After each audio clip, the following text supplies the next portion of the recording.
오늘이 우리 성광교회 창립된 지 23년이 되었습니다.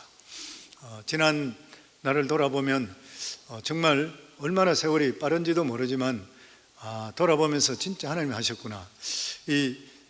우리 교회에 일어났던 그러한 창립되고 있었던 일들을 창립 예배 때의 간증식으로 제가 앞부분에 항상 이야기를 드리는데, 우리 교회에 창립 예배 때 처음 오시는 분들이 우리 교회가 이렇게 되었다는 걸 듣고 교회에 등록한 분들이 참 많습니다. 내가 여기 이 교회가 어떤가 교회를 둘러보는 중에 우리 교회 왔다가 창립 예배 때 마침 왔다가 이 성광교회는 이렇게 창립이 되었구나, 정말 이 교회는 하나님이 세워준 교회구나, 비전이 있구나, 이렇게 해서 등록한 분들이 진짜 많으세요. 정말 돌아보면은 모든 것들이 하나님께서 이루어 주셨습니다. 우리 성광교회 성도님 다 알고 계시면 저는 완전 불신자 가정이잖아요. 불교 믿는 가정에서 태어났고 주위에서 전도받은 적도 한 번도 없었습니다. 저와 저희 안에 똑같았습니다. 한 번도 누가 예수 믿으라고 이야기해 본 적도 없었던 것이에요. 그런데 하나님께서 미국으로 보내주시고, 그리고 또한 하나님께서 저희 아내에게 먼저 예수 믿게 하고, 그리고 저희 아내가 저를 예수 믿게 인도하는데 10년 동안 저는 믿기질 않았던 것이죠. 누가 나를 위해서 죽었다는 것이 저는 도저히 이해가 되질 않았고, 내 죄가 그렇게 있다는 것이 내가 도저히 이해가 되지 않았던, 이거는 하나님께서 영적으로 깨우쳐주지 않고는 이걸 깨달을 수 없는 일인 것이죠. 그래서 저는 우리 성도님들 누구든지 간에 저 잘 안 믿어지요? 그러면 나는 100% 이해하고, 지난번에도 설교를 제가 안 할 때는 바깥에 나가서 항상 제가 차량을 둘러보는 거예요. 옛날에 나 같은 사람 있나 해서 차에 앉아 있고, 부인은 교회에 들어와 있고, 남편들은 차에 그냥 있는 경우들이 많으니까 항상 제가 가는 거예요. 예전에는 이번에 보니까 별로 없었던 것 같아요. 예전에 보면 꼭 한 명 아니면 두 명이 꼭 들어있어요. 문을 내가 두드리는 거예요. 그러면 자기 깜짝 놀라 문을 열면 제가 밑에 교회 가서 커피 같이 한잔 합시다. 그리고 그분들 불러들여서 이야기하면서 한 발자국 안으로 들어오게 해요. 목회자하고 조금 이야기가 되면 가까워지기 시작하니까. 그리고 그분들에게 제가 있었던 이야기를 하면서 저도 진짜로 안 믿어졌습니다. 근데 진짜 하나님 계시대요. 그러니까 저 같은 자도 사회 모든 사업체 다 그만두고 목회자의 길로 들었습니다. 그러면서 이야기가 됐던 것이에요. 저는 충분히 이해되는 것이에요, 보면. 근데 하나님께서 이런 식으로 불러주시어서, 그리고 하나님께서 예수 믿고 구원받게 만들어주시고, 예수가 너를 위해 죽었다, 이 말씀, 이번에 우리 교회 책이 나온 게 이름이 뭐지요? 다 읽어보셨어요? 왜 소리가 그리 적어요? 읽어보셔야 돼요. 그래야지 교회를 알고, 두 번째는 하나님께서 하시는 일들을 배우는 거예요. 얼마 전에 다른 목회자한테 연락이 왔었습니다. 연락이 와서 그분 이야기가, 책을 읽어봤는데 그분 이야기가 진짜로 모처럼 오랜만에 간증 같은 간증을 읽었습니다. 너무 고맙습니다. 연락 왔던 거예요. 그런 책이에요. 저는 우리 교회 성도님들이 보길 제일 원하는 거예요. 다른 분들이 보고 은혜 받고 나서, 그리고 저는 건축원금에 도움이 많이 됐으면 좋겠어요. 아마 15,000불 정도 들어왔다고 그래요. 그런데 더 많은 분들이 봐서, 그래서 건축원금에 도움이 되길 원할 뿐만 아니라 믿음을 더할 수 있으면 너무 좋겠어요. 하나님의 살아계시지 않고는 이런 일이 일어날 수가 없는 그런 일들인 것이잖아요. 그래서 하나님께서 예수가 너를 위해 죽었다, 그리고 은혜 받고 나서 나중에, 그리고 다시 하나님께서에게 부름받으실 때에 내 양을 쳐라, 내 양을 쳐라, 하나님의 음성을 들은, 아까 나왔던 거예요. 그게 21C 21세기에 1600교회에 있는, 버지니아에 있는 남친의 교단에 속해졌던 교회 할 때 6교회 선택됐을 때에, 그때 우리 교회에 와서 한 달 동안 그 사람들이 사진을 찍어 갔어요. 사진을 찍고, 교단에서 사진을 찍고, 모든 예배 상황 다 보고, 그리고 20분 영상을 만들었어요. 그리고 그곳에 리치몬드에 불러서 가서 목사님들 1,500명 있는, 미국 목사님 있는 데서 강대상 위에 올려놓아서 사회자가 질문할 때 제가 대답했던 거예요, 저게. 그리고 우리 교회 CD로 만들어서 6개 교회 중에 가장 사도행전적인 그런 교회다 해서 CD 만들어서 그걸 1,600개 교회 다 보냈던 거예요. 왜냐하면 남침내 교단 자체가 선교하는 재단입니다. 그렇기 때문에 자기들이 가장 본받을 수 있는 교회, 코레이저스 가장 교회, 용기 있는 교회, 자기가 본받을 수 있는 교회, 그래서 우리 교회를 택했던 것이에요. 진짜 놀라운 일이죠. 왜냐하면 우리 교세가 적은데 그때는 2,000명, 3,000명, 5,000명 이래 되는 교회들이, 다른 교회들은 5교회가 셀렉트가 됐었습니다. 모든 것들이 하나님의 정말 은혜인 것이죠. 그리고 교회가 시작되면서 하나님께서 내가 시작되기 전에 목회자로 부름받았고 나 하나님 이름을 불렀으니까 우리 교회 이름은, 그 죄를 불렀다는 교회 이름은 무엇입니까? 하나님께 제가 기도했는데 하나님께 저에게 꿈속에서 너희 교회 이름은 선명하게 부르는 거예요.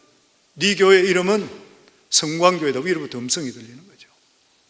그래서 성광이라는 게 어디 있나요? 찾다가 보니까 다니엘서 12장 3절에 나오는 말씀이에요. 그래서 우리 교회 이름이 성광인데 아마 별성자가 붙은 교회는 저는 우리 교회밖에 찾아본 적이 없어요. 모두 다가 거룩할 성자입니다. 거룩할 성자, 빛날 광자예요.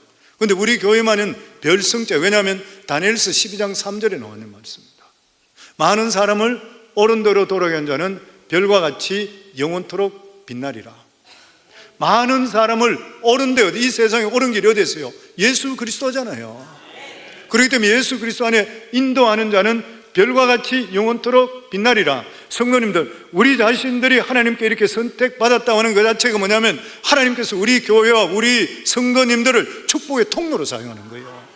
이 세상에 멸망하는 수많은 사람들에게, 그들에게 복음의 빛을 비출 수 있는 이 길을 할 수 있는 길이 뭐예요? 우리가 돈 많이 벌어 사람 나눠주고 이것도 이 세상에 있을 때만 끝나는 일이지만 영원토록 영원히 유지할 수 있는 것은 영원한 생명이 구원받는 거잖아요. 우리 교회에서 지금까지 96명의 선교사를 파송하고 59명의 선교사를 협력하고 있고 12선교단체와 같이 협력하고 있습니다. 그들을 통해서 전 세계에 수많은 사람들에게 복음이 전거되고 있잖아요. 그러니까 우리 교회는 어때요? 축복의 통로로 쓰임받는 거예요. 성도님, 우리가 축복의 통로로 쓰임받는다는 것은 그냥 내가 잘되고 돈 잘 벌어서 사회에 영향을 끼친다는 게 이게 문제가 아닌 것이, 사회에 영향을 끼치는 것은 한 시대로 끝나버리는 거예요. 근데 저희들은 우리들을 통해서 멸망하는 짐승과 같은 이러한 자들을 예수 그리스도께로 인도해 빛으로 인도해서 영원한 생명을 갖게 만들어주는 거예요. 아멘. 이게 바로 우리가 하나님이 이끄시는 그러한 축복의 통로로 사용되는 것입니다. 지난 일들을 저는 돌아보면서 그런 생각이 많이 들어요. 야, 정말 모든 걸 하나님 하셨구나. 알링턴으로 가라, 알링턴으로 가라. 알링턴에 있는 교회가 준비되어 있었고, 그리고 교회가 한 200명 가까이 됐을 때에 알링턴 교회에서 3개월 노티스를 나가라 했을 때에 어찌할 바를 모르고 교회들마다 제가 다 다녔잖아요. 이 워싱턴 주위에 있는 교회들, 우리가 옮길 수 있는 교회 다 갔습니다. 큰 교회들마다 다 가서, 미국 교회 가서. 근데 그때 제가 생각하면 참 뭘 모르고 했는 것 같아요. 왜냐하면 우리가 빌려달라고 하는 데 가서 내가 막 소리를 지르고 도로 큰 소리를 쳤으니까요. 왜 안 빌리냐 그러고, 아니 당신들 교회가 주인이 하나님이신데 왜 우리 같이 쓰는 거 안 되냐 그랬어요. 지금 이래 생각해 보면 무슨 마음으로 그랬는지 잘 모르겠어요. 어쨌든 간에. 그런데 그러다가 돌아다니고 보니까 빌려준 데가 한 군데도 없는 거예요. 200명 되는 교회를 누가 빌려주겠습니까? 그래서 이거 웨어하우스 창고를 하나 빌려야 되겠구나. 그래서 창고 들어갈 수 있는 우리 교회를 얼마 정도 들어가겠나 했더니만은 한 달에 렌트가 7,500불, 2020년 정도, 21년 전에 7,500불 정도 되더라고요. 그러면서 그것도 이 주위에는 창고가 없어서 저 달라스 에어포트 쪽에 그쪽에만 어벨러블 하대요. 이 주위에는 창고도 없어요. 그런 들어갈 수 있는 데가. 그래서 제가 하나님께 성도들은 이야기하지 않고 하나님 예배당에 나가서 수요일 날 하나님께 기도했는 거예요. 예배 전에 하나님께 기도, 하나님 나 예배 목회한다고 생각도 안 했는데 하나님 불러내셔서 내 양을 치라고 말씀해 여기까지 왔는데 이제 이 교회가 나가라고 하는데 워싱턴 전역에 돌아보니 우리 교회가 갈 데가 하나도 없습니다. 길에 나앉아야 되니까 어떻게 해요? 진짜 나앉는다고 생각했어요. 길에 나앉아야 되는데, 왜냐하면 날짜는 자꾸 다가오고 있고 이 사람들은 한 주도 연기 안 시켜준다 그래요. 미국 교회에서는. 왜냐하면 신학교가 들어오기 때문에 날짜 딱 맞춰가 나가야 된다는 거예요. 딴 길이 없잖아요. 그래서 하나님, 일을 어떻게 해요? 하나님 내 목회한다고 생각 안 하고 하나님 불러냈잖아요. 나는 이 길을 어떻게 하면 좋아요? 그러니까 성령의 음성이 그때 또 들리는 거예요. 내가 다 준비해놨다. 너는 네 일만 열심히 하라 그래요. 갑자기 기쁨이 넘쳐. 저희 아내에게 이야기했어요. 이제 교회 이야기하래요. 그 수요일날 예배 드리면서 여러분 우리 교회 여기 나가야 됩니다. 성도들이 있다가 아마 이 오래된 분은 다 기억할 거예요. 성도들이 있다가 그 큰 교회 우리가 공짜로 가질 거로 생각하고 있다가 쫓겨나가게 됐어요. 그 교회는 얼마 안 됐는데 예배당은 1,400명, 1,500명 들어가는 교회고 예배당이 서너 개 들어있는 교회예요. 엄청 큰 교회. 그렇지만 여러분 걱정하지 마세요. 하나님께서 예배에 나오셨답니다. 이제부터 릴레이 금식 기도 들어가겠습니다. 그리고 금식 기도 릴레이 들어가고 나서 일주일 만에 이 교회 소개를 받았던 거예요. 이게 동네 속에 들어있기 때문에 한국 교회가 안 돌았던 거예요. 동네 속에 들어가면 이런 교회가 있으면 한번 가보라 그랬어요. 그래서 왔다가 아까 영상에 나왔던 우리 교회 앞길 둘이 걷는 목사님 있죠. 패스터 커닝햄이라고 이 교회 담임 목사님이었어요. 그분 만나게 됐던 거예요.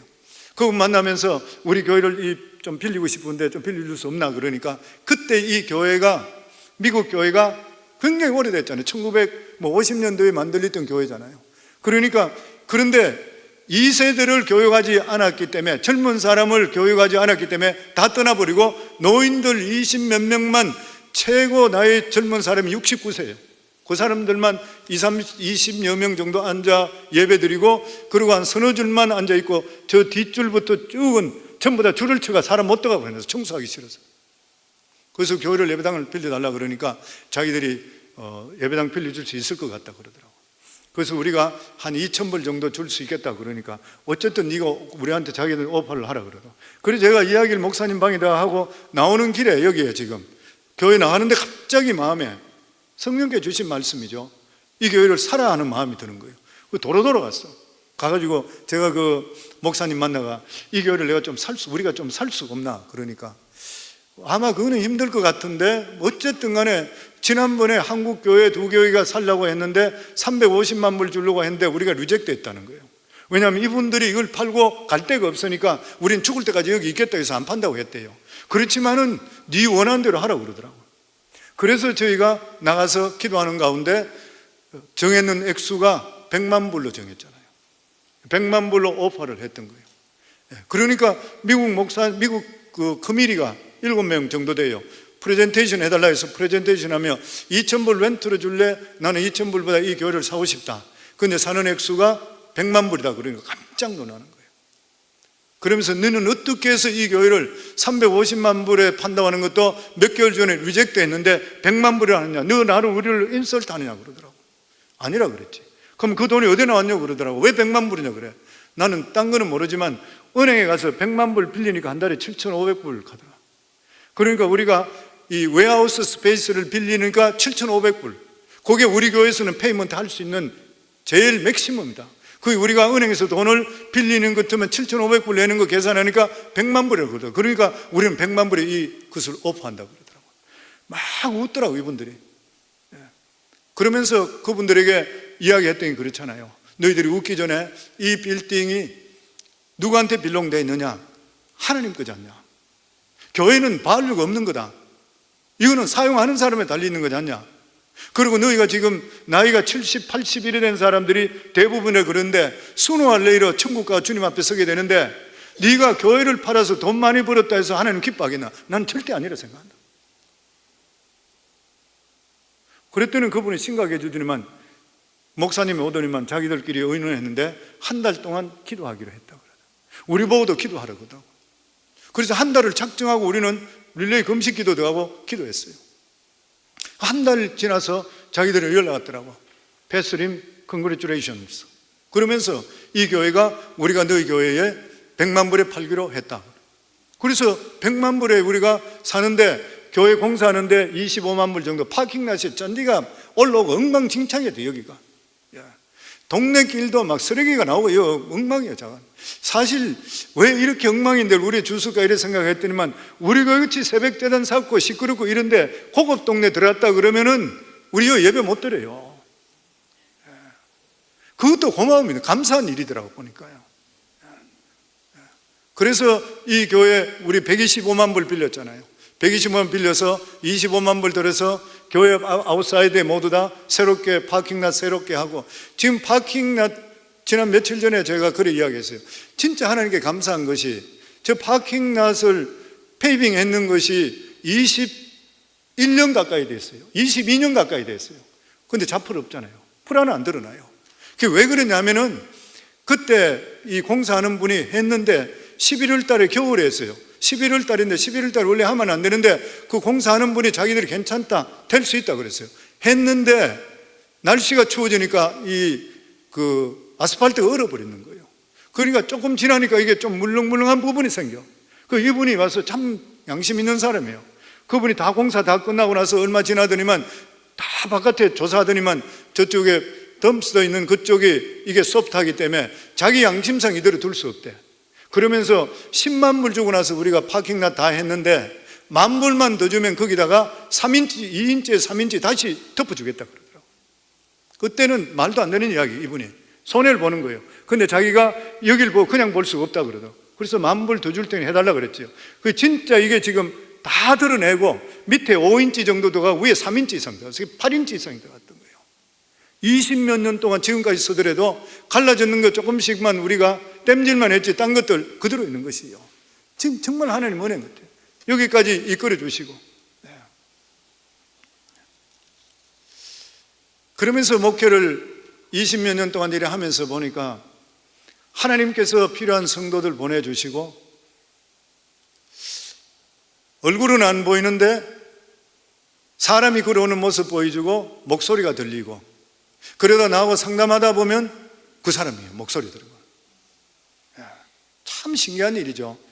저는 하나님께서 한순간순간 이끌어 주시지 않았으면 목회 못합니다. 제가 믿음의 백그라운드 있는 것도 아니고 어릴 때부터 모태신앙도 아니고, 그리고 나서 청소년 때나 곧 대학 때나 이럴 때 예배당에 다녀본 적도 없고, 신앙이란 자체가, 그렇기 때문에 하나님께서는 순간순간 살아계신 보여주는 거예요. 그리고 어느 날은 제가 기도하는데 환상 비몽사몽간에 보니까 어떤 사람이 하나가 예배당에 들어가지고 예배드린데 내가 일 보고 있는데 환상 속 이래요. 쭉 돌아가 둘러보더니만 나가는 거예요. 저 사람이 왜 저리 나가나 이랬더니만 조금 있더니만 그 사람이 깃대를 들고 들어오더라고. 이 깃대를 들고 들어오는데 뒤에 사람이 줄을 쫙 서가 따라더라. 저게 무슨 일인지 모르는데 깃대 타러 오는데 사람들이 보니까 순복음교회 교인들이 따라 들어와요. 그 제가 신기한 게, 아니 우리는 침례교회인데 순복음교인들이 왜 들어오냐? 근데 얼마 있다가 순복음교회 교인들이 진짜로 들어오기 시작해요. 왜냐하면 순복음교회가 갈라져 가지고 어려움을 당했잖아요. 그래서 교회가 여기서 개척하고 막 이런 일이 생기다가 그 개척이 잘 안 되고 이러니까 이분들이 우리 교회 들어오기 시작하는 거예요. 나중에 남아있던 분들 역시 마찬가지로 우리 교회 머지되어 들어와 버리는 거예요. 정말 하나님께 다 보여주셔요. 되어가는 이런 일들을 전부 보여주셔. 참 신기한 일인 것이에요. 그 저는 느끼고 하는 것이 뭐냐면은 하나님께서 택함을 받게 되면 하나님께서 이루어주시구나. 그래서 택함 받은 것이 축복이구나. 택함 받은 것이 축복의 통로인 줄 믿습니다. 수많은 사람들이 있는데 우리를 어떻게 택해줘요? 그리고 성령, 우리 교회는 하나님께서 이름까지 주시고 장소까지 주시고 여기까지 이끌어 주시잖아요. 왜냐하면 택해서 세워주시는 교회이기 때문에 그 교회에 대해서 하나님께서 예정하시고 예배하시고 하나님께서 준비해 주시는 하나님이시요. 우리 자랑할 거 하나도 없어요. 내 능력 있다 할 거 하나도 없어요. 우리 자신들 모두 다가 하나님께 죽을 때까지 쓰임받는 그 자체만 하더라도 하나님의 크신 축복인 것이요. 아멘. 저는 이 성경 구절을 좋아합니다. 시편 139편 16절에 보면 내 형질이 이루어지기 전에 주의 눈이 보셨으며 나를 위하여 정한 날이 하나도 되기 전에 주의 책에 다 기록이 되었나이다. 저는 이 말씀이 너무 좋아. 왜 그러냐면 저희 아내가 항상 자기 아닌 것 같으면 내가 지옥에 떨어질 수도 있었을 거라 그래요. 자기 때문에 구원받을 수 있다 그래요. 왜냐하면 자기가 먼저 예수 믿었기 때문에. 그런데 이 말씀 보면 내 형질이 이루어지기 전에 주의 눈이 보셨으며 나를 위하여 정한 날이 하나도 되기 전에 주의 책에 다 기록이 되었나이다. 우리들 자신도 마찬가지고 우리 교회도 하나님께서 우리가 모르는 어느 시점에 이미 준비해 놓으셨던 거예요. 아멘. 그래서 택함이 축복이다. 우리가 기도할 때 그런 기도 많이 해요. 축복의 통로가 되게 하소서 그래요. 그런 기도 많이 하죠. 그러면 사람 들을 때 기분이 굉장히 좋아요. 근데 실제로 축복의 통로가 뭐예요? 택함입니다. 우리가 택함 받았다는 것은 축복의 통로가 진짜 축복이 뭐예요? 이 세상 끝나는 게 축복 아니잖아요. 영원한 세계와 연결시키는 길을 이끌어 주는 것이 축복의 통로예요.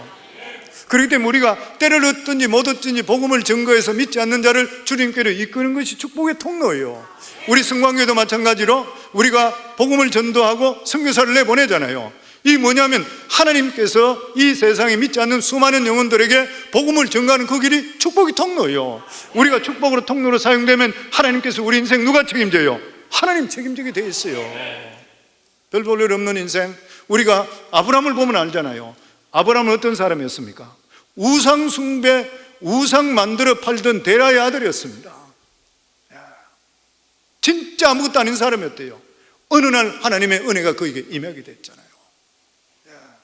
그러고 나서 택함 받고 나서 아브라함은 어떻게 됐습니까? 이 세상에 아브라함만큼 큰 영향을 끼친 사람이 있어요? 예수님 빼고는? 인간으로서는? 아브라함 외에는 없습니다. 생각해 보세요. 전 세계 인구가 80억이라 그래요. 그런데 아브라함의 영향력을 받고 사는 사람이 몇십억 됩니까? 적어도 50에서 60억 돼요. 기독교가 있죠? 유대교가 있죠? 이슬람교가 있죠? 모두 다가 여기가 아브라함의 믿음의 조상이잖아요. 아무것도 아닌 자가 하나님의 부름을 받고 순종하고 택함 받음을 통해 진짜 축복의 통로가 되는 거예요. 그래서 성도님들, 우리 교회도 소망이 있고 우리 성도님도 소망이 있는 줄을 믿습니다. 아무것도 아닌 자지만 믿음 가지고 하나님 말씀에 순종하게 돼요. 우리 택해 주셨잖아요. 지금부터 우리 삶은 믿음 가지고 순종하시면 축복의 통로가 되는 거예요. 우리 교회에서 우리 자녀들 보고 우리의 정치적인 지도자, 영적인 지도자, 문화적인 지도, 이렇게 세계를 이끌어가는 지도자, 이게 우리가 지금으로 볼 때는 눈에 안 보이지만 우리가 기도하고 믿음을 가지면 영적으로 이미 지진이 일어나고 있는 거예요. 언젠가는 이루어지게 되어 있는 것입니다. 아멘. 이렇게 택함 받게 되면 우리의 모든 삶, 우리 교회도 마찬가지고 하나님께서 예정해 놓으시는 거예요. 예정해 놓으십니다. 고린도전서 2장 9절에 보면 기록된 바 하나님이 자기를 사랑하는 자들을 위해서 예비하신 모든 것은 눈으로 보지 못하고 귀로 듣지 못하고 사람의 마음으로 생각지 못하였다함과 같으니라. 기록된 바 하나님이 자기를 사랑하는 자를 위하여 예비하신 모든 것은 우리 눈에 안 보인대요. 귀로도 못 듣는데요. 마음으로 생각도 못한 일이 하나님께서 택정한 자에게 예비하는 일이 우리 속에는 하나님께서는 아시고 계시고 우리는 몰라요. 알 수가 없는 일인 것이요. 하나님께서는 전지하신 분이십니다. 그래서 모든 걸 다 아시는 것이요. 하나님은 알파와 오메가 되시고 처음과 나중 되시고 시작과 끝이 되시고 하나님은 영원한 하나님이시로 역사와 시간을 주장하시는 주인 되시는 분이 하나님이시요. 없는 것을 있게 하시고 죽은 자도 살리시는 분이 하나님이시요. 예정을 믿고 하나님 뜻 가운데 있게 될 때는 하나님께서 우리를 예배하시는 것이요. 하나님께서는 우리의 모든 일을 이루나시기 전에 이루시기 위해서 못하는 일이 없었어요. 그게 이사야 45장 7절에 보면 이런 말씀이 있습니다. 나는 빛도 짓고 어두움도 창조하며 나는 평안도 짓고 환난도 창조하느니 나는 여호와라. 이 모든 일을 행하는 자니라 하였노라. 무슨 일이요? 하나님께서 뜻을 이루는 예정을 이루기 위해서 빛도 지으시고 어둠도 지으시고 우리 속에 환난도 주시고 우리 속에 평안도 주시는 분이 여호와 하나님 우리 아버지라는 것이에요. 그래서 우리가 하나님께 택정을 받고 하나님께서 우리 삶 속에 예정하는 것을 믿으신다면 우리 삶 속에 빛이 될 수도 있고 우리 삶 속에 어둠이 비칠 수도 있어요. 환난이 올 수도 있어요. 여러 가지 문제가 있다 하더라도 이런 모든 일들을 통해 하나님의 뜻이 우리 속에 이루어지게 되어 있는 것이에요. 이걸 알게 되면 우리가 어떻게 살아야 돼요? 담대하게 살아야 됩니다. 담대하게 삽니다. 저는 예수 믿고 나서 구원받고 부름을 하나님께 부름받고 나서 내가 주의 종이라는 것을 하나님께서 음성을 들려주고 확실히 불러주시고 여기까지 이끌어주시는, 제가 여기서 다 이야기 못하는 우리 동력자에 나오지 않는 애 대화 이야기들이 진짜 많아요. 출판사에서 3분의 1 정도는 다 빼버렸어요. 자기들이 우리가 있었던 너무 디테일한 이야기 같은 것들은 자기들 책에 다 엮기가 곤란하고 다음번에 책으로, 딴 책으로 냈으면 좋겠다 그래요. 아마 다음 책이 나올 거예요. 근데 그게 하나님께서 우리와 함께 한다는 깨닫는 순간부터 우리 속에 오는 게 뭐냐면 컨피던스가 생깁니다. 담대함이 생겨요. 제가 설교할 때 그런 말씀 자주 드리죠. 우리를 돕는 분은 누구시라고요? 하나님이시요. 하나님이랑 알고 있는 이상은 사람한테 안 비굴해집니다. 목회할 때도 마찬가지잖아요. 저는 지금까지 목회하면서 제가 100% 장담 못한다 하더라도 저는 사람한테 비굴하게 군 적이 없다고 생각돼요. 왜냐하면 부르신 분이 하나님이시고, 그리고 목회도 하나님이 책임진다고 믿기 때문에 그래요. 그래서 우리 삶 속에 하나님께서 나와 함께 한다는 것을 알게 되는 순간, 그리고 하나님께서 부르신다는 것을, 나를 불러주셨다. 우리 성도님, 구원받는다는 것이 무엇입니까? 내가 예수 믿고 구원받았다는 것은 하나님으로부터 하나님의 자녀로 택정함을 받았다는 거예요. 그럼 하나님 자녀 되었다는 말은 하나님께서 자녀에 대한 책임은 누가 져요? 하나님이 지게 되어 있습니다. 내가 목회자 됐으면, 하나님께 부름받았으면 내 인생의 책임은 누가 져요? 하나님이 지게 되어 있는 거예요. 아멘? 그러니까 담대해 줄 수밖에 없잖아요. 모세를 보세요. 여호수아를 봐도 마찬가지고, 모세가 이스라엘 백성 이끌고 가다 첫 번째 부딪힌 게 뭐예요? 홍해수 앞이잖아요. 홍해수 가보시면 아시겠지만 바다잖아요. 홍해가 어떻게 갈라져요? 뒤에는 세계 최강의 군대가 따라오고 있고 자기는 죽었다는 것이 맞는 말이에요. 그거 보면. 그런데 모세는 어땠습니까? 아주 담대했습니다. 왜 그랬던 것이요? 앞에 환경을 보면 물이에요. 그런데 모세는 담대했던 이유가 됐어요. 하나님의 살아계심을 10가지 기적적으로 체험하고, 그것 또한 가시떨기 나무에서 하나님을 만났기 때문에 하나님께 하신 말씀은 하나님께 이루어진다는 것을 믿었기 때문에 그래요. 그렇기 때문에 앞에 홍해수인데도 불구하고 믿음이 약해지지 않았던 것이요. 그래서 홍해수 앞에 이렇게 말했습니다. 모세가 백성에게 이르되 너희는 두려워 말고 가만히 서서 여호와께서 오늘날 너희를 위하여 행하시는 구원을 보라. 너희가 오늘 본 애굽 사람을 또다시는 영원히 보지 못하리라. 여호와께서 너희를 위하여 싸우시리니 너희는 가만히 있을지어다.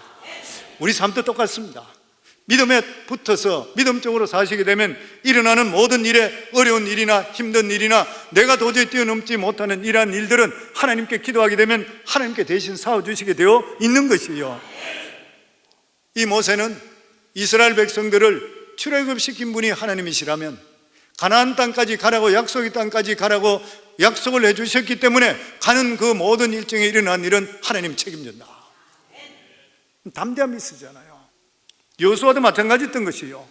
여호수아도 하나님께서 불러내셨잖아요. 여호수아에 보면 여호와의 종 모세가 죽은 후에 여호와께서 모세의 종 시종 눈의 아들 여호수아에게 일러이르시되 내 종 모세가 죽었으니 이제 너는 이 모든 백성으로 더불어 일어나 이 요단을 건너 내가 그들 곧 이스라엘 자손에게 주는 땅으로 가라. 내가 모세에게 말한 바 같이 물은 너희 발바닥으로 밟는 것은 내가 다 너희에게 주었노니 곧 광야와 이 레바논에서부터 큰 하수 유브라데에 이르는 해쪽 속과 온 땅과 또 해지는 대해까지 너희 지경이 되리라. 예정을 보여준 것이요. 갈 길을 보여줬습니다. 그리고 하나님께서 여호수아에게 너는 평생에 너를 능히 당할 자가 없으리니 내가 모세와 함께 했던 것 같이 너와 함께 있을 것이라. 내가 너를 떠나지 아니하며 버리지 아니하리니 마음을 강하게 하라. 담대히 하라. 너는 이 백성으로 내가 내 조상에게 맹세하여 주리라 한 땅을 얻게 하리라. 오직 너는 마음을 강하게 하고 극히 담대하라. 이런 담대함의 믿음을 가지게 되니까 요단강이 흐른데도 불구하고 하나님께서 발 디디면 미끄러져서 물에 빠질 수 있는데도 불구하고 그냥 발을 딛는 거예요. 그게 무슨 일인 것이에요? 예정하신 일은 하나님께 책임지신다. 우리 성광교회를 하나님께서 예정 가운데서 하나님께 이 세상에 태어난 것이 확실하니까 우리 성광교회 앞길은 누가 책임져요? 하나님 책임져요. 여기에 속해져 있는 성도들, 여기 오시는 우리 성도님들, 우리 교회에 오시는 것이 내 뜻대로 한 것 같지만 나중에 세월이 보고 뒤돌아보시게 되면 모든 것들이 하나님께 불러주신 것이에요. 성경에 아브라함에 보면 아브라함의 실수가 얼마나 많았습니까? 아브라함의 실수가 많았잖아요. 자기 아내를 누이라 해서 2번이나 다른 남자에게 팔아넘기듯이 넘겼던 사람이에요. 근데 이 사라를 보호하고 지켜준 분이 누구십니까? 하나님이시잖아요.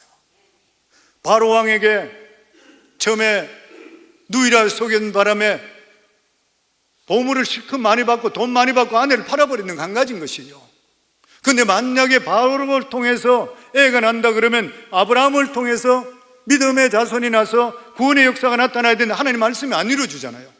근데 아브라함은 능력이 전혀 없었습니다. 막을 길이 없는 것이요. 근데 누가 막았어요? 그 바로 집에 재앙이 엄을 통해서 하나님께서 막아버렸습니다. 그러니까 이렇게 생각하시면 돼요. 우리가 택함을 받으면은 믿음 안에 바로 사시고 올바로 가시면 두말할 것 없이 그냥 온 출애굽에 그냥 가는 거예요.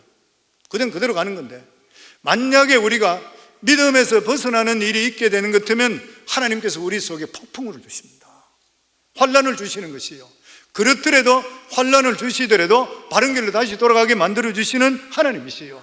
이거 성도님들 마음속에 가져야 됩니다. 저는 마음에 항상 그렇습니다.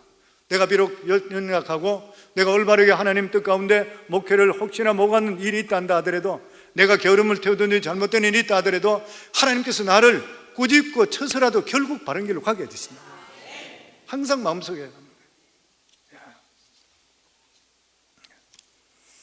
그리고 우리가 기억해야 될 것은 우리 교회나 우리 자신들이 택함을 받았다 하더라도 순종할 때 비로소 역사가 일어납니다. 사울왕이 택함 받지 않았습니까? 초대왕 받았잖아요. 근데 사울왕의 문제가 뭐예요? 불순종이었잖아요. 우리 믿는 사람들에게 중요한 게 그것입니다. 우리가 아무리 하나님의 자녀로 택함 받았다 하더라도 불순종할 때, 이제는 지금 신약 시대이기 때문에 하나님께서 우리를 영원히 버리지 않아요. 왜냐하면 우리 관계가 이제는 하나님이 아버지 되시고 우리 자녀 되기 때문에. 그렇지만 우리 삶 속에 어려움을 통해서 코피까지 태우면서 다시 돌아오기 때문에 어려움을 당할 수가 있다고 하는 것이죠. 우리가 신앙을 갖는다는 것이 무엇입니까? 우리가 신앙을 갖는다는, 신앙이 믿음이잖아요. 신앙을 갖는다는, 믿음을 갖는다는 것은 뭐냐면은 지금까지 내가 살았던 삶을 나에게 디펜드 있는 것이 아니고 이제부터 하나님께 디펜드 한다는 거예요. 모든 삶이. 그게 신앙입니다. 다시 말하면 지금까지 내가 세상적으로 내가 생각하고 살았던 모든 세상 방식을 떠나서 하나님과 함께 새로운 삶을 사는 거예요. 이게 신앙이에요. 우리가 계속 성도님께 말씀대로 살아라 이렇게 하는 이유가 어디 있는 것이에요? 우리는 예수 믿고 구원받게 되면 하나님의 자녀되었기 때문에 저희들은 세상 법칙대로 사는 것이 아니라 하나님 법칙대로 살아갈 수가 있어야 되는 것이에요. 기독교의 가르침을 받고 기독교적인 분위기에 사는 것이 신앙이 될 수가 없습니다. 기독교라고 하는 것은, 우리가 신앙이라는 것은 하나님과 실제적인 인격적인 만남이 있어야 돼요. 우리가 인격적인 만남이 뭐란 것이에요? 인격적인 만남이 무엇입니까? 서로 사랑하고 서로 존중하고 서로 신뢰하는 것이에요. 부부간에도 마찬가지잖아요. 부부간에 서로 결혼했다, 인격적으로 만남이 있다는 건 뭐예요? 부부간에 서로 사랑하고 서로 존경하고 그리고 서로 신뢰하는 것이에요. 이게 깨트려지는 것 같으면 인격적인 관계가 이루어질 수가 없는 것이에요. 아브라함은 하나님을 만나고 나서부터 그의 모든 삶은 하나님과 교제하는 것이 그에게 기쁨이 되었습니다. 그래서 자기 것을 다 내려놨던 것이요. 그래서 신앙을 보고 모험이라 그럽니다. 모험인 것이죠. 성도, 우리가 믿는데도 불구하고 신앙생활 하는 것 같은데도 불구하고 역사가 안 일어나는 것이 왜 안 일어나겠습니까? 신앙을 가졌다 그러고 믿는다 하는데도 불구하고 하나님 위해서 포기한 것이 하나도 없기 때문에 그래요. 내가 아무리 돈을 많이 가지고 있어도, 내가 아무리 학벌을 많이 가지고 있다 하더라도 하나님이 원하시면 내가 버릴 수 있어야 되는 거예요. 직장도 포기할 수가 있어야 되는 것이요. 아무것도 없는 것까지 살아라 그러면 살 수 있는 마음을 가질 수 있어야 돼요. 그러나 그때부터 내가 순종할 때 어떻게 돼요? 기도가 응답되기 시작합니다. 성령의 역사가 우리 속에 강수같이 넘치기 시작하는 것이요. 이게 바로 이 세상에 우리가 복의 통로로 살아가는 방법인 것이요. 이 사람과 만나는 사람마다 복을 받게 되는 것이고, 그 만난 사람은 그 축복을 딴 사람에게 전파할 수 있게 되는 것이요, 신앙이라는 것은 하나님의 축복의 통로가 되는 것입니다. 성도님, 우리 교회 와서 그냥 예배드리고 그러고 나서 내가 복 받고 이걸 신앙이 끝나는 게 절대 아닌 것이에요. 신앙이라는 것은 나 같은 자도 하나님께서 건져주시고 구원받게 하시고 하나님 자녀 삼아주시고 나를 통해서 하나님의 영광이 전파될 수 있는 게, 이게 축복의 통로인 것이에요. 토마스 왓슨은 순종에 대해서 이렇게 말했습니다. 하나님께 순종하는 것은 우리에게 의무라기보다는 우리의 특권이다. 하나님은 우리에게 유익이 되는 것만을 명령하시기 때문이다. 하나님은 맞고 나는 틀렸다. 아멘. 제가 일부 예배 끝나고 나서 성도님 나가는데 교회에서 수고 많이 하는 분들, 오랫동안 다닌 이런 분들에게 손을 잡으면서 수고했습니다 그랬더니만 저보고 하는 말이, 목사님, 수고는요 특권입니다. 특권입니다. 그분 설교를 잘 들었어요. 마지막 부분에 나와요. 하나님께 순종하는 것은 우리에게 모든 것이 유익되게 하기 위해서입니다. 아멘.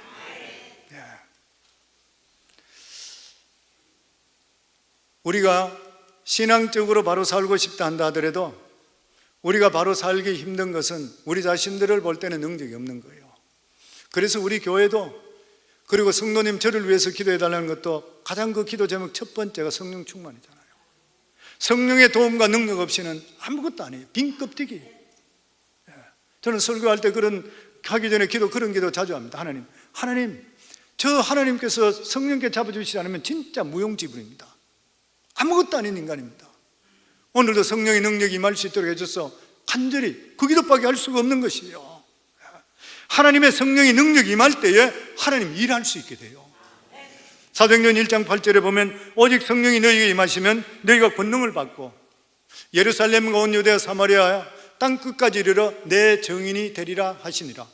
무슨 말이에요? 내 증인이 되리라는 뜻이 뭐예요? 하나님께 주시는 믿음 생활을 바로 하고 복음을 바로 전가할 수 있는 삶을 사는 그 근본적인 원인인 힘을 주시는 분이 성령이시라는 거예요. 적극적인 사고방식을 제총해서 미국의 정신적인 지도자로 불리우는 노만 빈센트 필 박사, 그는 목사가 되기 전에 다른 꿈을 가지고 있었는데 신문기자가 되는 것이 꿈이었습니다. 그는 젊어서부터 무엇이든지 하면 된다, 내가 하면 된다 확신과 신념 속에 살았습니다. 그는 대학교 다니면서 그는 최고의 기자가 되기 위해서 학점 관리도 잘했다고 합니다. 그리고 사회봉사 생활도 열심히 했습니다. 그래서 그는 자기가 지원하는 그러한 신문사는 어디라도 얼마든지 들어갈 수 있다 자신했습니다. 그가 원하는 신문사에 그는 시험을 치게 됐고 면접도 잘 봤습니다. 이제 그는 합격 통지서만 오기를 기다리고 있었습니다. 드디어 기다렸는데 신문사로부터 우편물이 도착했습니다. 잔뜩 기대되는 마음으로 우편을 열었는데 그는 소스라치게 놀라고 말았습니다. 거기는 이렇게 적혀 있었습니다. 당신은 신문기자가 될 자질이 없는 사람으로 판명되었습니다. 그래서 우리 신문사에서는 당신을 채용할 수 없음을 밝혀드립니다. 그는 지금까지 언제든지 할 수 있다는 신념을 가지고 살았습니다. 그 신념이 한순간에 무너지고 말았던 것이에요. 그는 그 뒤에 하나님의 말씀을, 성경을 읽는 가운데 자신에게 문제가 무엇인지 깨닫게 됩니다. 그것이 뭐냐면 빌립보서 4장 13절의 말씀입니다. 내게 능력 주시는 자 안에서 내가 모든 것을 할 수 있느니라.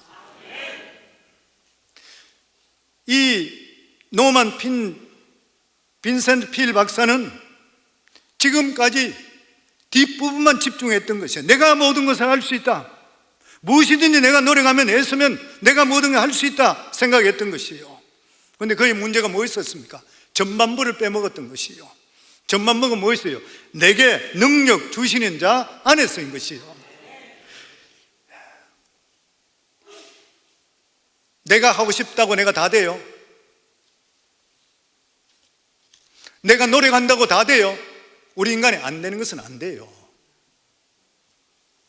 그래서 그는 크게 뉘우칩니다. 그리고 자기 생각과 마음을 고쳐먹게 되고 그리고 예수 그리스도를 진짜로 만나게 되고 능력받게 되고 그리고 주의 종이 되기로 결심하고 신학교로 들어가게 되고 그 인생이 완전히 바뀌게 되었습니다.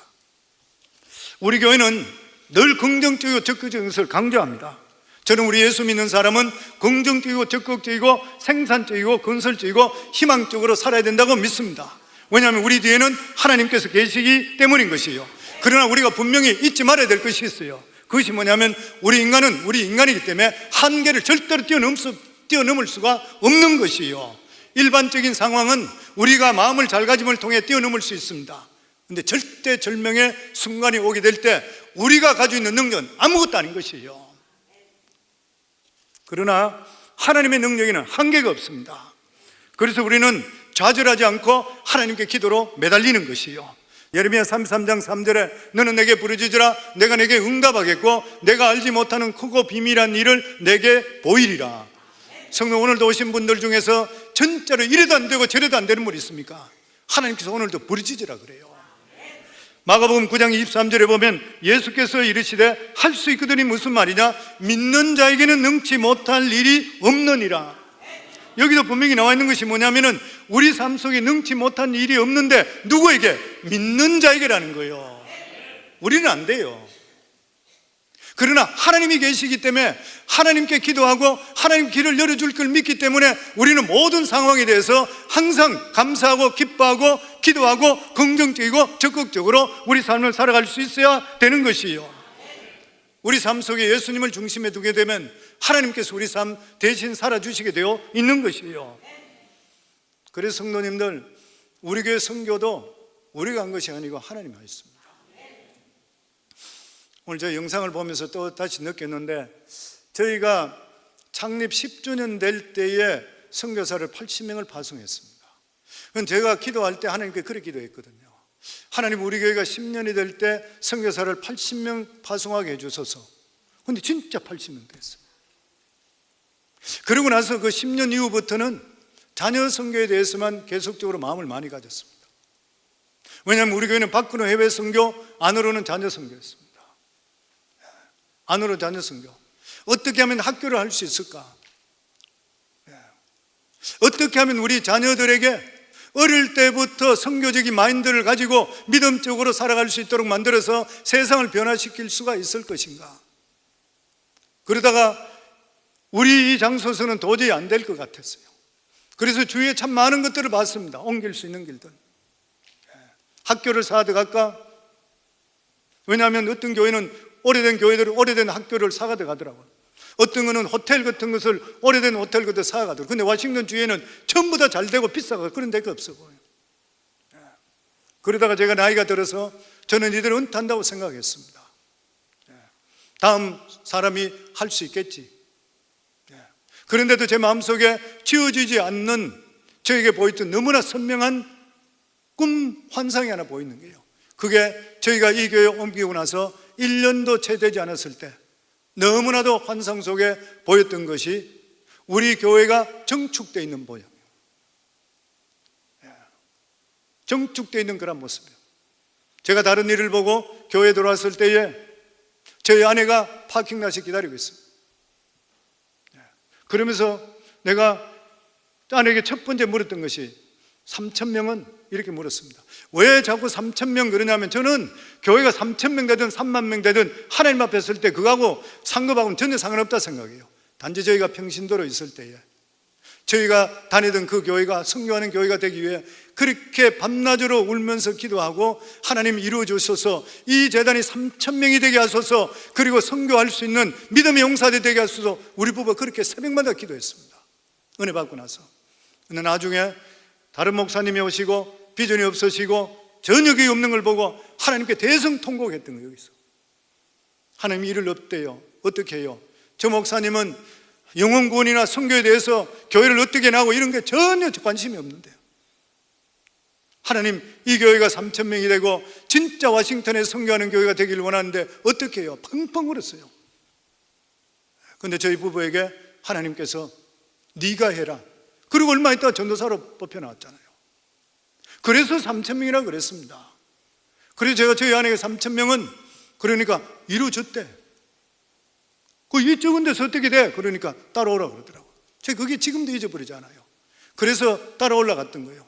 따라 올라가니까 새로 정축되는 안에 마호가니로 벽이 쫙 아름답게 되어 있는데 성도들이 거기에 막 수도 없이 팍팍 있는 거예요. 강대상이 엄청 큰데 수도 없이 사람들이 거기 모여있고 위로부터 넓은 빛이 쫙 비치고 있는 거예요. 저희 아내가 유리로 난 내려다보는데 3,000명이 됐다는 거예요. 그래서 이 꿈이 보였는데 어떻게 보여주지 않을까? 그래서 저희가 지난번에 라이트 글로벌 처치 지구촌 교회, 버지니아 지구촌 교회, 한빛 지구촌 교회도 우리가 살 찬스가 있었습니다. 왜냐하면 거기에 뱅크럽시 하고 나서 거기 있는 그 랜드가 돈을 빌려주는 은행에서 저희한테 연락 와서 그 교회를 살 수 있으면 이 찾아보니까 성광교회가 제일 적합한데 우리 보고 사고 싶으면 사라고 연락하라 그랬습니다. 근데 기도하는 가운데 아니었던 거예요. 여러 가지 자원이 있었는데 저는 나이는 들어가고 이것은 끝이라 이렇게 생각을 하고 다음에 하는갑다 생각했는데 뜻밖의 하나님께서 하나님 사람을 보내주셔서 목사님 충분히 여기서 우리 교회를 지을 수 있습니다. 그런데 그동안에 우리 교회에서는 2세대를 위해서 우리가 하기 위해서 우리가 돈을 선교비 다 내보내면서도 돈이 조금 쌓이고 가고 있던 거예요. 그래서 그렇다면 진행해보고 우리가 아니면 헌법 소원을 해서라도 우리가 될 수 있다 그러니까 해보라 그랬었는데 진짜 여기 우리가 1차, 2차, 3차까지 동네 사람들과 같이 히어링 했을 때에 벌떼같이 달려들었잖아요. 자기들은 카운티 와서 데몬스트레이션 하고 절대로 너희들 못 진다 그랬죠. 너희들이 나가라. 굉장했습니다. 잠깐 이 사람들이. 우리 건축팀들은 다 기억하겠지만은 그런데 실제적으로 우리가 카운티 히어링 할 때 변호사가 오직했으면 지금까지 이런 교회를 등해본 적이 없다 그랬잖아요. 근데 카운티 히어링 갔을 때 그렇게 깃발 들고 와서 반대하는 사람이 나타나지도 안 하고 모르는 사람 한 사람만 와서 그것도 순서가 나중에 와야 되는데 먼저 나왔다고 무슨 말인지 모르고 들어가 버리고 만장일치로 되게 해주세요. 그래서 이제는 우리 교회가 이 비전 센터가 이루어지면서 하나님의 새로운 장이 열린다 생각합니다. 우리 교회 새로운 장이 열리면 성도님들 우리 교회를 통해서 이 축복의 통로로 쓰임받는 성도님들이 될 수 있기를 바랍니다. 아멘. 그래서 성도님들 지금까지 제가 겪는 것이 뭐냐면은 선교하도록 우리 교회 이름을 주시고 그리고 또한 하나님 말씀을 주시고 여기까지 왔는데 실제로 되돌아보게 되면 선교는 지금까지 누가 했느냐? 하나님 하신 거예요. 교인들이 했는 것도 아니고 목회자가 했는 것도 아니고 하나님 하신 거예요. 누구를 통해서? 순종하는 자들을 통해서 하나님 하시는 것이에요. 이 순종하시게 되면 성도님들 하나님의 일은 무슨 일이든지 순종하게 되면 감당할 수 있는 능력을 하나님이 주시는 줄 믿습니다. 오늘도 하나님 그래 말씀하세요. 돈 걱정하지 마라. 내가 채워주겠다. 말씀만 하면 순종만 해라. 나머지는 내가 한다. 교회뿐만 아니라 성도님께 똑같이 주시는 그런 말씀입니다. 우리를 형통케 하시는 분이 누구세요? 하나님이세요. 우리에게 주시는 분이 누구십니까? 하나님이세요. 하나님. 건강도 하나님 것이요 돈도 하나님 것이요. 아멘. 너희들은 믿고 헌신만 해라 이 말씀인 것이요. 우리 성광교회는 하나님의 말씀 가운데서 태어나서 예정 가운데 택함 받고 태어나서 23년이 지났습니다. 하나님께서 우리에게 맡겨주신 이 사명에 순종하는 이상은 하나님께서 놀랍도록 축복해 주실 것입니다. 누구도 생각할 수 없는 놀라운 능력이 우리 속에 나타날 것이라고 믿습니다. 여기 계시는 모든 성도님들은 이 일을 이루기 위해서 오시는 것이에요. 교회 성도님들 이러한 비전을 같이 가지시는 분들은 교회에서 충성합니다. 이런 것이 없이 그냥 교회에 왔는 사람은 이런 비전 같은 게 자기에게 부담스러우면 교회 못 견디는 거예요. 오랫동안 수고하시고 교회에 지금까지 계신 모든 분들 다시 한 번 더 사랑하는 모든 분들 수고 많았습니다. 어떤 분은 그런 이야기를 들었습니다. 목사님, 우리 교회 다니다 보면 사회생활 거의 못해요 그러더라고요. 왜냐하면 중직자가 되고 이러면 일주일에 3번은 예배당에 나오라 그러잖아요. 물론 사업 때문에 부득이한 가운데 못 나오는 분도 계신 것이 있을 수 있죠. 그런데 시간이 있는데도 불구하고 나오지 않는다 그러면 사실 그 사람에 문제가 있는 거죠. 일주일에 3번, 제가 보니까 어떤 분은 그래요.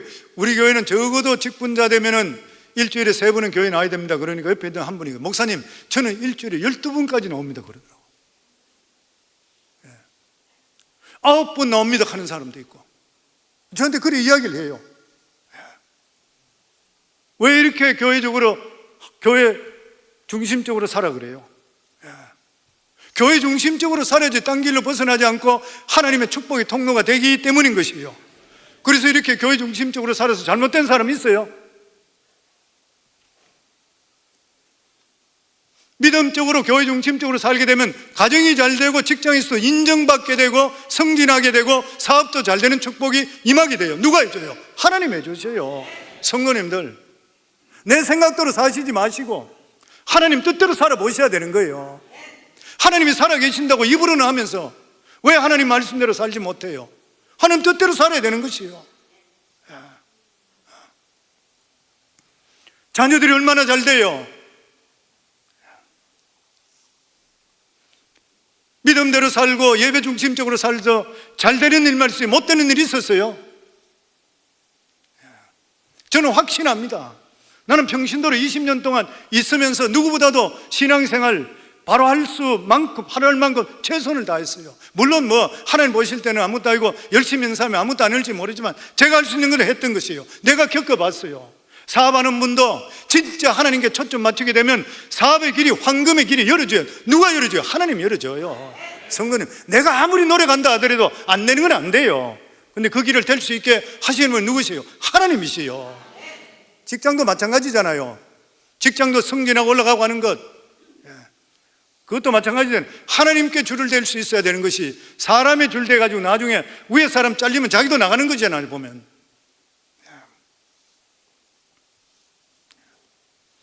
근데 신앙생활 적당히 하고 사회생활 열심히 했는 사람, 세월이 지나고 나서 남는 게 뭐가 있어요? 남는 거 있으면 이야기해 보세요. 그렇기 때문에 우리가 신앙생활 하는 데 대한 수고는 수고를 할 수가 없는 거예요. 예전에 새해가 되어서 저희 아내에게 송구영신 예배가 끝나고 나서 제가 당신 참 1년 동안 수고가 많았다. 나도 이런 말 해요, 부인한테도. 제가 그래 이야기했어요. 당신 수고가 참 많았다. 왜냐하면 사모들의 수고가 많잖아요. 수고 많았다. 그러니까 저희 아내가 그래 이야기해요. 수고는 무슨 수고? 기쁘고 감사해서 한 일인데. 그러고 나서 하는 말이, 수고는 하고 싶지 않아도 하는 것이 수고라는 거예요. 나는 하기 싫은데 억지로 하면 그게 수고래. 하나님이 이런 당연한 일인 것이고 또 기뻐하기 때문에 수고를 할 필요가 없다 그래요. 저는 그 말 들으면서, 야, 이 사람 진짜 프로네. 제가 그렇게 느꼈습니다. 이게 프로 정신이잖아요. 억지로 수고하는 것이 아니라 하나님의 주신 은혜로 하는 기쁨, 특권. 그리스도인들은 믿음의 프로가 되어야 됩니다. 성도님, 생각해 보세요. 우리 같은 자를 하나님께서 건져주시고 구원하여 주시고 하나님 자녀 삼아 주시고 우리 앞길을 예비하시고 여기까지 인도하시고, 예수 금방 믿어가 잘 모르지만 10년, 20년, 30년, 40년 믿은 분들은 뒤돌아볼 때마다 누가 이것을 디나이 할 수 있어요? 그래서 예수 믿는 사람은 업은 다운 하면 안 돼요. 프로들은, 성도님, 프로들이 승리하는 게 어떻게 승리해요? 컨디션을 항상 유지해서 업은 다운 없이 계속적으로 가야지 우승하는 거예요. 프로는 돈으로 가치를 인정받지만 돈으로 인해서 그 일을 하는 것이 아니라 좋아서 하게 될 때 진짜가 프로가 된대요. 사랑하는 성도님들, 진짜 프로가, 신앙의 프로가 되기를 원하십니까? 기쁘게 신앙생활하기를 주의 이름으로 축원합니다. 기쁨으로 헌신하기를 주의 이름으로 축원합니다. 우리는 헌신이 이게 수고가 아니라 하나님이 주시는 특별한 프리빌리지요. 하나님이 주신 특별한 우리에게 주신 특권인 거예요. 그러니까 일부 예배 끝나고 가는 분들 제가 손잡고 수고하셨습니다 할 때마다 목사님 수고라니요, 특권입니다. 우리가 예수 믿고 구원받고 은혜 속에 살고 우리가 하나님 일에 조금이라도 동참할 수 있는 것은 특권이잖아요. 저는 우리 성황교회 성도님들 하나님 뜻 가운데 우리 교회를 세워주시고 여기까지 오셨으니까 하나님께서도 성도님들을 뜻이 있어서 택하시고 여기까지 이끌어 주었습니다. 하나님의 주시는 이 비전을 같이 이뤄서 교회와 함께 칭찬받을 수 있는 우리 모두가 되기를 주의 이름으로 축원합니다.